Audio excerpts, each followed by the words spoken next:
Estamos aqui com saudades de todos aí. Nós estamos na nossa quarta aula da nossa classe da Igreja Relevante. Só para recordar um pouquinho, na primeira nós falamos sobre uma introdução e sobre a Igreja Missional, né? A segunda, a Bia trouxe para nós aí mandato cultural e a importância aí do ministério de todos aí, né, dos leigos na missão, enfim. E aí então a gente foi falar sobre a história da missão na aula 3 e agora chegamos no paradigma da missão, né? Os paradigmas. Então, vamos falar um pouquinho sobre isso. Eu acho que não vai demorar muito não, até porque não vai ter a interação de vocês. Tomei o café sozinho aqui, porque não tinha ninguém para tomar um café comigo. E o meu companheiro na jornada aqui é o João, que está gravando. Então, obrigado, João. O João está sempre conosco aqui. E a gente está sempre fazendo material para vocês. Botei falta para todo mundo aqui na lista de chamada, não veio ninguém.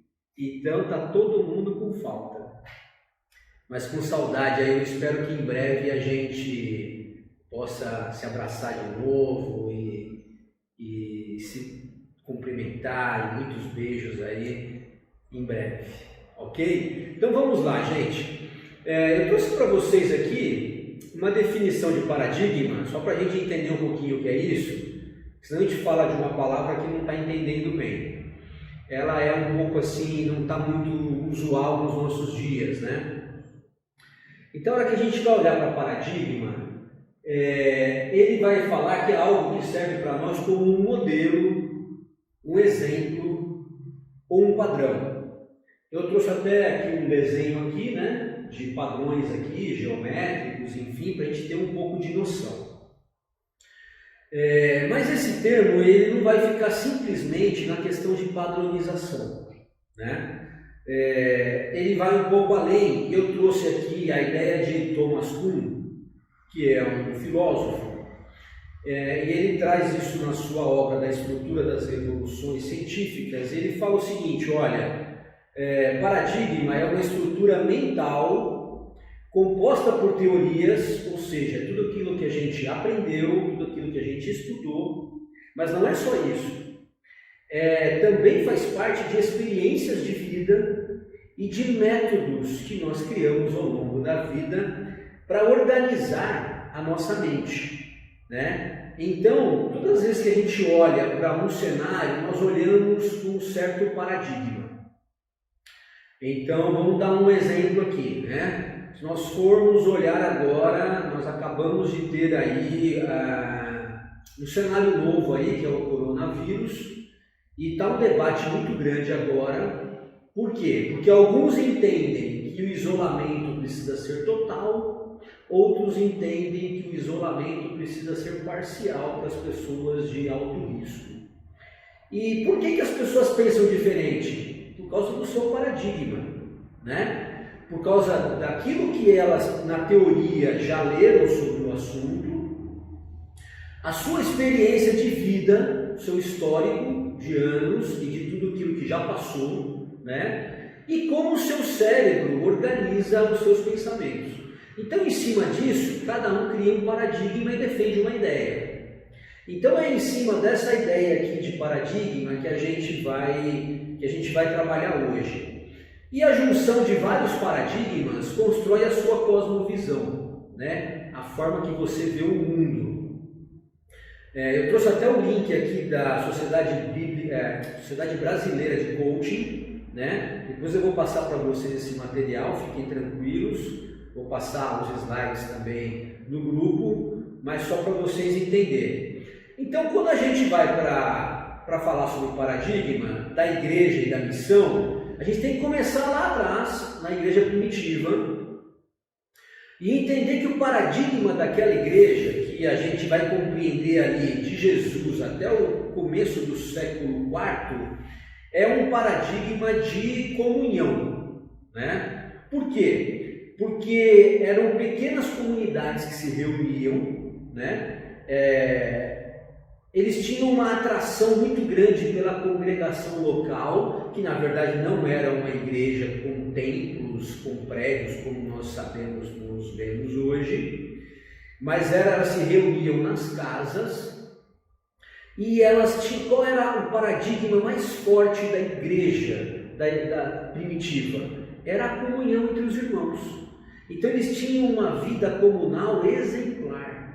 E todos que estavam fora disso olhavam para essas comunidades e percebiam que elas tinham algo diferente. Partilhavam o pão, compartilhavam seus bens, estavam sempre reunidas, conversando, louvando, adorando. Existiam as festas cristãs, a ceia, os batismos, enfim. Então essa vida de comunidade era o paradigma mais forte daquela igreja primitiva. Com isso, elas conseguiam fazer frente ao paganismo da época e à idolatria. Esse era o maior desafio fora do paradigma interno. Bom, aí acontece um fato, no começo do século IV, onde um imperador chamado Constantino, a mãe dele já era cristã, ele então tem uma certa conversão ao cristianismo e começa então a colocar sobre os cristãos certos favores, e a igreja então ela começa a partir de Constantino a sair da ilegalidade. Então ela sai do gueto, que ela vivia escondida, sendo perseguida pelo Império Romano, ela sai do gueto de marginalizados para o palácio. Então, de uma hora para outra, claro que isso leva um tempo, algumas décadas, mas até o final do século IV isso já era uma realidade, E o que a gente vê então? A gente vê que a igreja que antes era uma oposição ao Império, agora ela faz parte da cultura do Império. E então a igreja teve que mudar o seu paradigma, porque antes ela era uma comunidade isolada, que apontava os erros do paganismo, e agora a igreja é inserida no paganismo, então ela tem que apresentar soluções para o Império. E isso, claro, eleva os padrões morais e éticos do Império, que o cristianismo ele apresenta um valor ético muito acima do que os pagãos estavam acostumados, mas isso também perde um pouco de confrontação, porque agora a igreja não é só oposição, mas ela é o governo. Então, claro que isso vai acontecendo ao longo das décadas, dos séculos. É um período grande a cristandade, a gente está falando aí do século IV até o século XVI, então são mais de 1000 anos nesse período aí de paradigma. E aí então, aquele paradigma que era de comunhão, agora é de imposição. Por quê? Porque a igreja agora, o Estado, estão juntos, e eles começam então a impor esse sistema religioso às pessoas. Através disso, várias frentes de evangelismo aconteceram ao longo desses séculos, mas eu quero destacar duas aqui, que são as frentes monásticas, através dos monges, Todo mundo sabe aí o quanto, por exemplo, os monges, a linha dos jesuítas, por exemplo, impactou no evangelismo e na catequese dos índios no Brasil, Então eles traziam para cá toda uma ideia de impor o cristianismo às civilizações que eram conquistadas, que eram colonizadas. E houve também uma grande frente de evangelismo na época, de missão, que era chamada de cruzada. Isso foi muito focado para o Oriente, onde os cristãos entenderam que precisavam também conquistar geograficamente ali aquela região que tinha sido o berço do cristianismo no Oriente Médio. E aí essas cruzadas, elas são, na verdade, frentes militares que levam guerras para conquistar esses povos. Bom, muito bem, o que acontece aí então para que aconteça, para que tenha aí um cisma desse paradigma, a Reforma Protestante.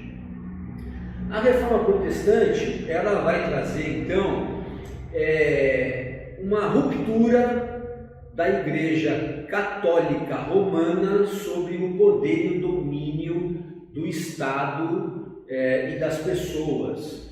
Então, o que a Reforma Protestante faz, entre outras coisas, é trazer luz para que as pessoas comecem a pensar por conta própria, a ler a palavra, a ler a Bíblia. Então a Bíblia foi traduzida e aí isso tem mais acesso às pessoas. E aí então as pessoas tendo acesso ao conhecimento, elas começam a perceber que elas estavam, em algum certo sentido, escravizadas pelo padrão que a Igreja Católica Apostólica Romana estabeleceu na Idade Média. Com isso surgem alguns movimentos como o renascentismo e no século XVI e um pouquinho depois o iluminismo, que vai estourar no século XVIII. Isso traz o quê? Traz uma grande luz sobre o pensamento da humanidade. Os homens agora começam a pensar por conta própria, e aí tem um movimento que, claro, que não foi o objetivo da Reforma Protestante, mas foi uma das consequências. Por quê? Porque como o homem começa a pensar por conta própria, ele começa a pensar que ele não precisa mais de Deus. Então se confunde a Igreja Católica com Deus. Então o que a Reforma pretendia, na verdade, era se livrar da opressão da Igreja Romana. Mas o iluminismo acabou tomando uma proporção maior e a humanidade então começou a rechaçar não só a Igreja, a instituição, como o próprio Deus. Então isso nós vamos ver correntes filosóficas crescendo baseado em cima da ciência, do naturalismo, É a época que Darwin vai colocar todas as suas ideias, é a época que na filosofia nós vamos ver aí pensadores como Nietzsche, dizendo que Deus está morto. Nós vamos ver o crescimento, por exemplo, de Freud na área da psicologia, racionalizando os pensamentos. E então toda essa linha do iluminismo vai ressaltar a mente humana e vai minimizar o divino. Ok, aí então precisa mudar o paradigma da missão. Por quê? Porque agora então a imposição não é mais possível, porque a Igreja não domina mais sobre tudo. Então começa então o paradigma de expansão, isso acontece exatamente quando acontece a expansão colonialista através do mercantilismo e das navegações europeias. Então Espanha, Portugal, até a Inglaterra, um pouco da Holanda e França, enfim, países europeus estavam expandindo seus territórios, conquistando novas terras, América, enfim, a África, parte da Ásia. Tudo isso foi sendo conquistado pelos europeus. E aí o que acontece com isso? Aonde chegava uma expansão europeia, com isso eles traziam também a sua religião. Então o paradigma da missão aí começou a ser exatamente um evangelismo e uma missão por expansão e por alcance geográfico. Então nós vamos ver aí que, olha só essa frase: os movimentos pós-reforma ganharam força missionária intercultural colonialista. E o renascimento liberal forçou a fé para a esfera privada, ok? Então a sua fé vai ser na esfera privada. O iluminismo trouxe o progressismo para o evangelho, gerando uma missão antropocêntrica. Ou seja, o paradigma da missão então ficou na força do homem. Conforme eu conquisto um território, eu avanço com a minha religião. Esse é um paradigma que ele ficou aí predominante aí do século XVII até o século XX, E praticamente a igreja brasileira é fruto dessa expansão missionária aí, através desse paradigma, ok? Então nós temos aí então um pouco disso daqui. Essa é a frase de David Bosch no livro Missão Transformadora.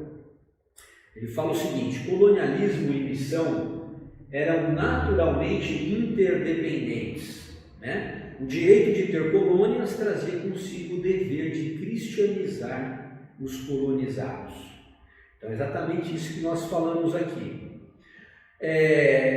O que acontece? O que acontece é que vai existir agora, né, no século XX, um contexto de mudanças. O século XX ele começa com uma primeira grande guerra, né, que atinge ali a Europa, e depois logo na sequência tem a segunda grande guerra mundial, que aí envolve quase todos os países aí conhecidos da época. E esse contexto ele vai acontecendo, né? Por quê? Porque o século XX não vai ter mais o colonialismo. Todas as terras já haviam sido conquistadas. Então não tem mais expansão, não tem mais para onde a religião crescer. Então isso já é um fator de risco para aquele paradigma. Um outro ponto importante é a urbanização, né? Com a Revolução Industrial na Inglaterra, no século XVIII, a gente vai ver aí que as pessoas que viviam no campo começam a ir para as cidades para procurar trabalho. Então, se em 1800 apenas 5% da população era urbana, nós estamos chegando em 2050 com uma previsão de 80% de população urbana. Então isso também já é um fator de mudança do paradigma da missão. Uma explosão demográfica aconteceu muito forte, né? Para a gente ter uma ideia, demorou 1830 anos da era cristã, fora os séculos anteriores, para a humanidade atingir 1 bilhão de pessoas. E depois, em apenas 100 anos, esse bilhão foi duplicado. Então, o que demorou 4 milênios, né, aconteceu em um século, mais 1 bilhão de pessoas. E agora, né, aumentamos 1 bilhão de pessoas a cada 10 anos no mundo. Olha só que coisa. Então, se hoje nós temos aí perto de 7 bilhões e meio, nós estamos falando que daqui a uns 10 anos nós vamos ter 8 bilhões e meio. Então tudo isso são agentes de mudança que aconteceram muito forte no século XX para o XXI. Um outro contexto são as desigualdades sociais, né? Hoje nós vivemos num cenário de grandes desigualdades sociais. 80% das pessoas vivem com menos de $10 por dia, né? 3 bilhões vivem com menos de $2,50, que seria aí hoje uns R$10. E 30 mil crianças morrem diariamente pela pobreza no mundo. 30 mil crianças. Então é um cenário de grande desigualdade social. O crescimento religioso foi exponencial depois das grandes guerras, né? A história mostra isso, que logo depois de grandes catástrofes mundiais, as pessoas se voltam para Deus. Então, após a Segunda Guerra Mundial, houve um grande crescimento religioso e isso não parou. Hoje, na sociedade pós-moderna, as pessoas também têm uma procura muito grande por algo místico. Nem sempre é o Deus das Escrituras, tá? Mas é um algo místico. Então as pessoas buscam, né, o poder da mentalização, o poder da meditação, várias filosofias orientais que trabalham nessa linha crescem muito, e as próprias religiões também que acreditam em apenas um Deus, né? Que é o caso do islamismo, do judaísmo, do cristianismo, também crescem. E as mudanças culturais, então, essas são as mais fortes na virada do século XX para o XXI. Então, a tecnologia digital hoje é uma grande realidade que não existia antes. O relativismo ideológico, né? Então, como houve uma grande frustração com o iluminismo na época da guerra, né? A humanidade entendeu que o homem não poderia ter todas as soluções, porque as guerras mataram muita gente. Então o iluminismo, né, essa força da humanidade caiu um pouco em descrédito. Por isso que as verdades começaram a ficar relativas e não absolutas, né? Houve um forte consumismo e a globalização, tudo isso gerou uma grande globalização, porque a comunicação hoje é global e as pessoas se locomovem muito rápido e a gente consegue falar com as pessoas do outro lado do mundo. Então tudo isso abriu uma grande virada aí, e nesse contexto de mudança. Para a gente ter uma ideia, só para reforçar isso, olha só que interessante esse dado, olha. No século XVIII, 90% dos cristãos viviam na parte ocidental, né, que é o lado esquerdo de vocês aí, e mais ao norte. Então, América do Norte, né, e Europa, 90% dos cristãos ali. Hoje, 2/3 dos cristãos, 2/3, é muita coisa, vive no sul e no leste, que é essa parte aqui da direita. Então, só para a gente ter uma base, hoje já existem mais cristãos na China frequentando igrejas regularmente do que nos Estados Unidos, né? Olha que mudança que nós precisamos entender. Hoje os cristãos na Europa e nas culturas derivadas europeias só constituem 15% da população total dos cristãos.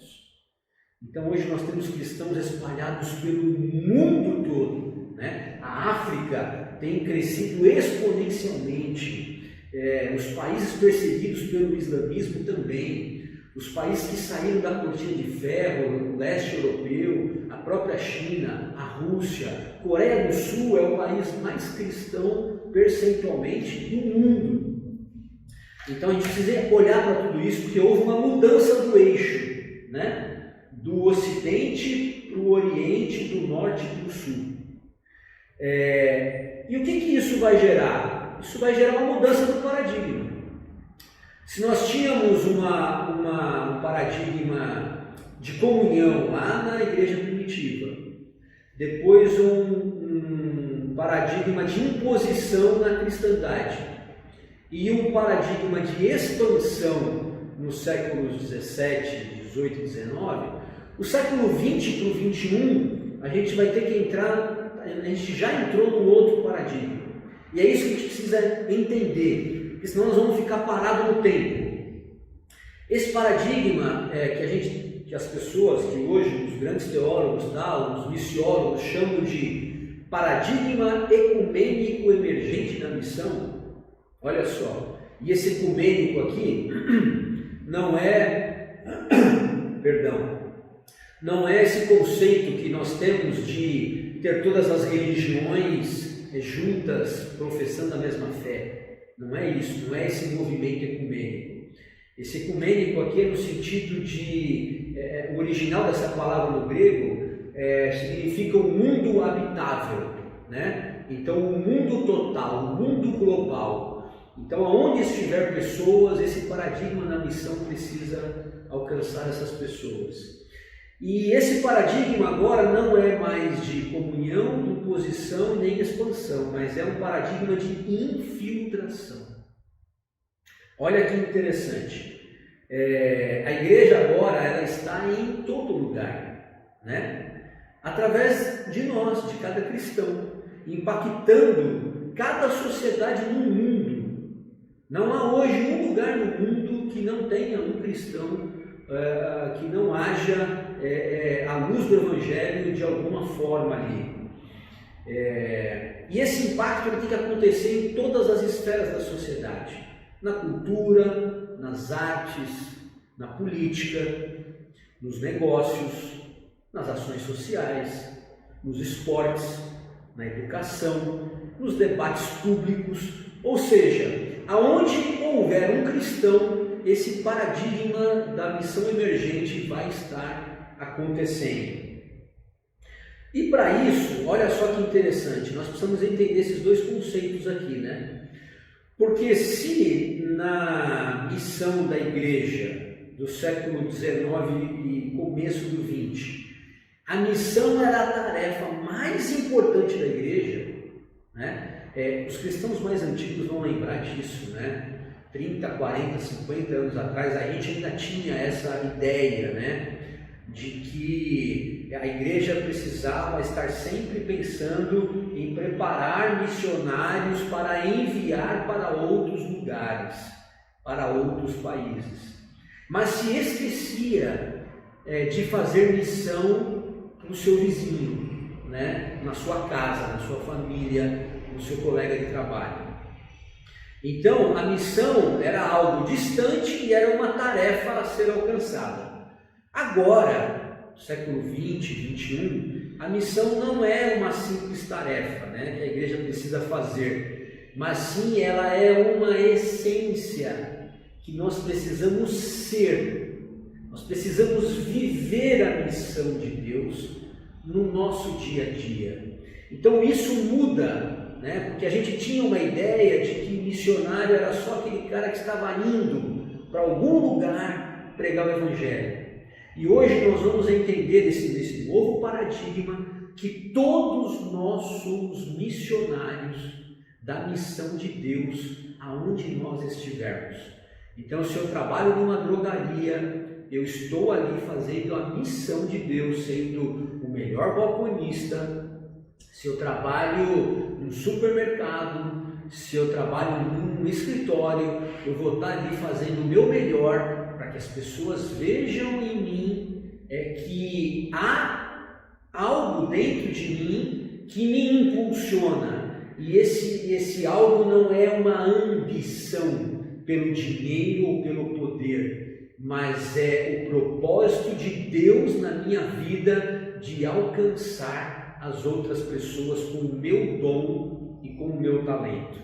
A gente falou um pouquinho disso na aula passada que a gente estava aqui. O quanto eu posso ser útil na vida das outras pessoas com o dom e o talento que Deus me deu. Então isso é ser missão, isso é ser igreja nesse novo paradigma. Não tem mais o foco no cumprir uma missão, mas no existir dentro da missão, na missão de Deus. Esse é o tema da próxima aula, tá? Tiago vai trazer para nós sobre a Missio Dei, a missão de Deus e como nós estamos inseridos nela. A missão, então, ela define a identidade e o ser da igreja, né? Saímos de um evangelismo por expansão, agora para um evangelismo por comunicação. Então, como é que eu vou me infiltrar na sociedade, na vida das pessoas? Me comunicando com elas. E isso não é só o falar, né? Eu me comunico de várias formas. Sendo um bom profissional, sendo um bom filho na minha casa, sendo um bom vizinho na minha região, né? Sendo um bom cidadão, né, na minha sociedade. Essa forma que eu me comunico.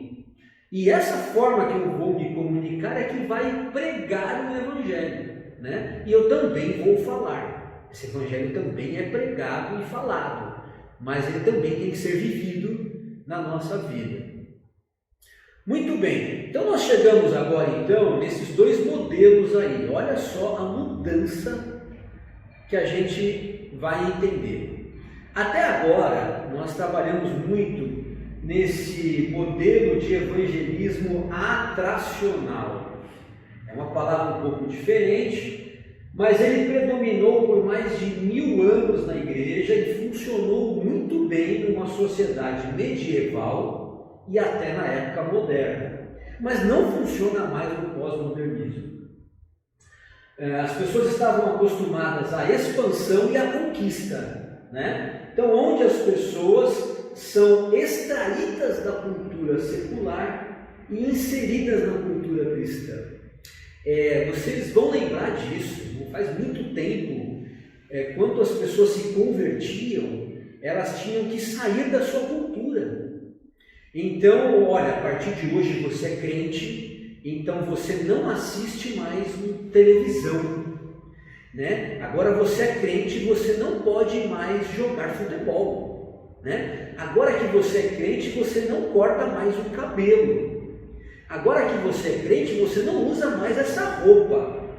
Então, esse era o modelo da época. Nós tirávamos a pessoa da cultura secular, falando, não, eu vou te trazer agora para uma cultura cristã. Eu vou te colocar dentro de uma igreja, eu vou te colocar confinado aqui dentro de uma comunidade de cristãos. Você só vai poder conversar com outros cristãos, porque as pessoas do mundo vão te influenciar.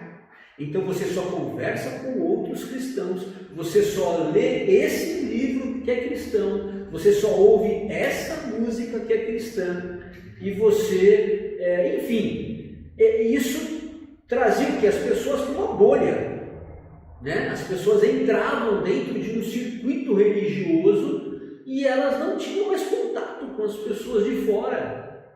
Então, esse modelo, ele funcionou bem enquanto as pessoas estavam nesse sistema de expansão, né?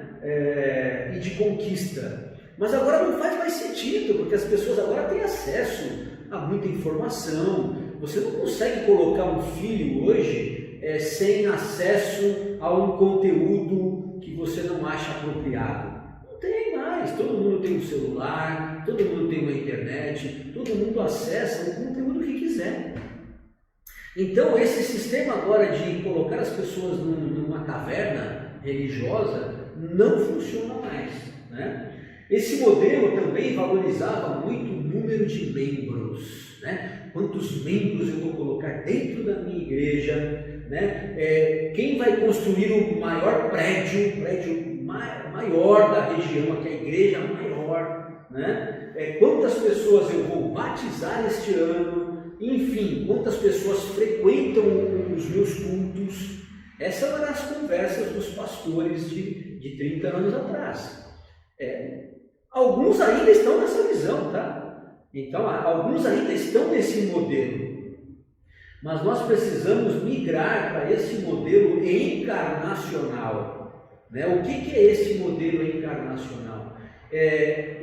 Nós vamos encarnar a vida de Cristo. Cristo, ele não se isolou no templo de Jerusalém. Para ele impactar a sua geração e o mundo, ele se infiltrou aonde as pessoas estavam.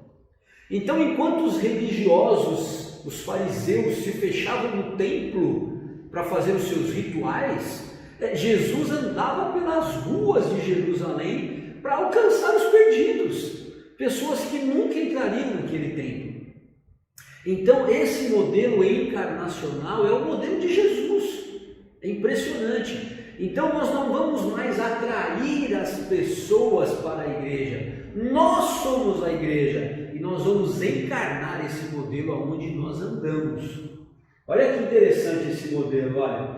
Ele está ganhando espaço numa cultura pós-moderna, relativista e plural. Então não adianta nós engessarmos mais as pessoas. Este modelo ele prega amplitude, né, para fora e profundidade. Por quê? Porque o modelo é Cristo. Então não tem nada mais profundo do que o modelo de Cristo. A ênfase desse modelo é no serviço ao próximo e no respeito às diferenças. Olha que interessante. Então eu não vou chegar mais para uma pessoa hoje que se converteu e falar assim, cara, você tem que usar o modelo do corte de cabelo que o outro irmão usa. Não, eu vou respeitar o cabelo da pessoa, porque isso não tem sentido nenhum. de mudança, né? Não é isso que vai impactar o coração e que vai exemplificar uma transformação de vida. Agora, então, esse modelo ele se infiltra na cultura, permeia todas as esferas da sociedade com uma vida transformada e atrativa. Olha só que interessante. Então, nós não vamos trazer as pessoas para dentro da igreja, mas nós vamos nos levar como igreja para as pessoas. É muito interessante isso. Eu trouxe aqui uma das definições, né, da igreja encarnacional, do Michael Frost e do Alan Hirsch. Eles dizem o seguinte: a igreja relevante e missional, ela é encarnacional e não mais atracional em sua eclesiologia. Por encarnacional, queremos dizer que ela não cria espaços santificados para os quais o não crente deva ir para ter um encontro com o Evangelho. Então, olha, vai na minha igreja que você vai ter um encontro com Deus ou com o Evangelho. Não é isso, né? A minha igreja, o templo, o prédio, ele não é mais santificado do que outros lugares que eu posso estar falando de Cristo. Pelo contrário, ele diz, a igreja missional se autodesmonta. Então, em vez de nós trazermos todo mundo para um lugar, nós vamos nos desmontar e penetrar pelas fissuras e fendas da sociedade para ser Cristo para aqueles que ainda não o conhecem. Olha que interessante. A estratégia da igreja encarnacional, então, é de evangelizar servindo. A vida e o ministério são vistos muito mais espirituais do que estratégicos. Então nós vamos ver que essas igrejas encarnacionais, nesse novo paradigma, as pessoas são mais espirituais, elas estão muito mais voltadas para a oração, para a sensibilidade do Espírito, para o que Deus quer que eu faça na vida do meu irmão. O que Deus está me movendo para ajudar essa comunidade? É muito mais nesse sentido do que uma estrutura engessada, organizada, né? Estratégias de médio e longo prazo. Não, é o quanto eu sou sensível ao coração das pessoas que estão do meu lado. Então, é muito mais uma abordagem vai e fale do que venha, né, e veja. Era assim que a gente fazia, né? Não, venha para a minha igreja e veja o que Deus vai fazer. Agora não, agora você vá para as pessoas onde elas estão e fale o que Deus já está fazendo na sua vida. Isso muda totalmente o nosso paradigma. Eu trouxe 2 exemplos aqui de igrejas encarnacionais americanas. Nós temos exemplos no Brasil também, nós podemos falar aqui depois. Mas a 411 lá de Nova York, é o nome da igreja, ela começou mapeando Manhattan. Olha que interessante, Manhattan é bem o centro de Nova York, o centro comercial, financeiro lá da cidade, da maior cidade do mundo.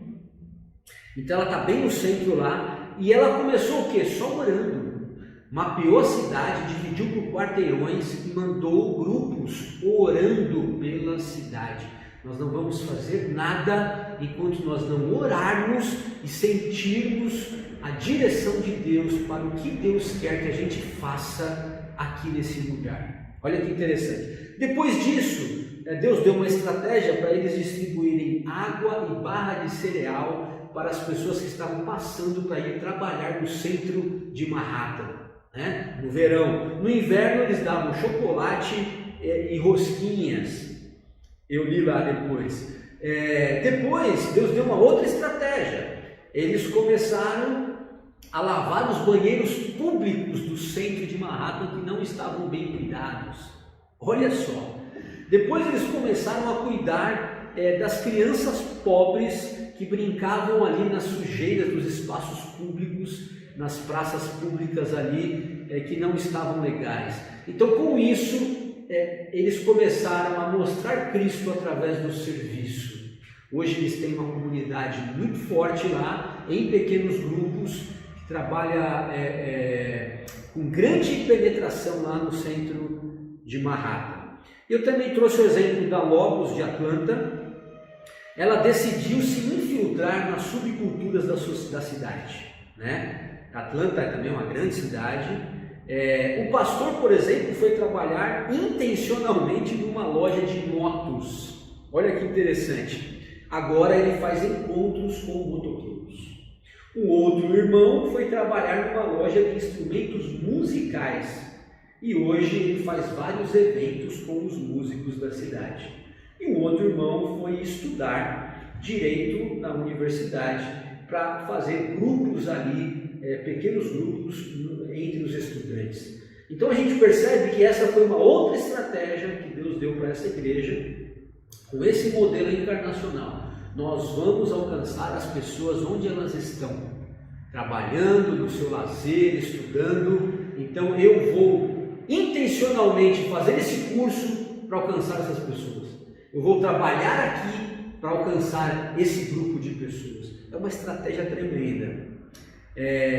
As igrejas encarnacionais, elas atuam muito forte em pequenos grupos, né?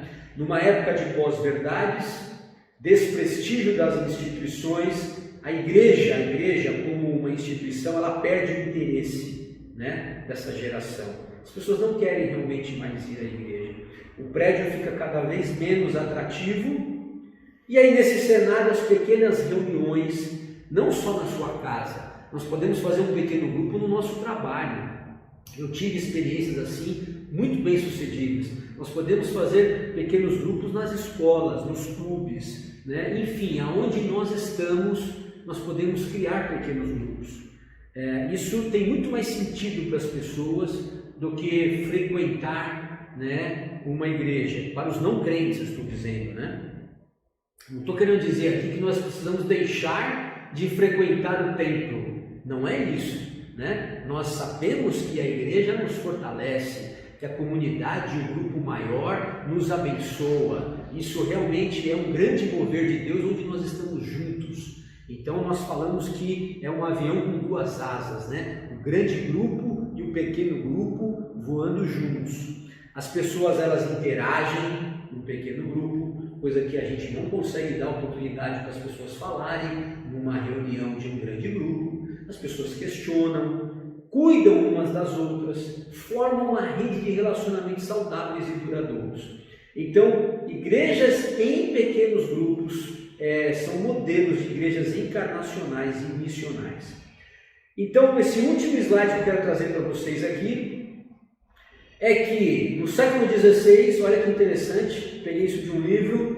No século XVI nós tivemos uma grande reforma teológica na igreja, né? Através da reforma protestante. No século XVIII nós tivemos uma reforma espiritual, nós tivemos grandes movimentos avivalistas pelo mundo, né? Grandes movimentos avivalistas que chacoalharam aí aquela geração. E agora, no século XXI, nós estamos fazendo uma reforma estrutural no nosso modelo missional, né? Então, nós precisamos sair de um modelo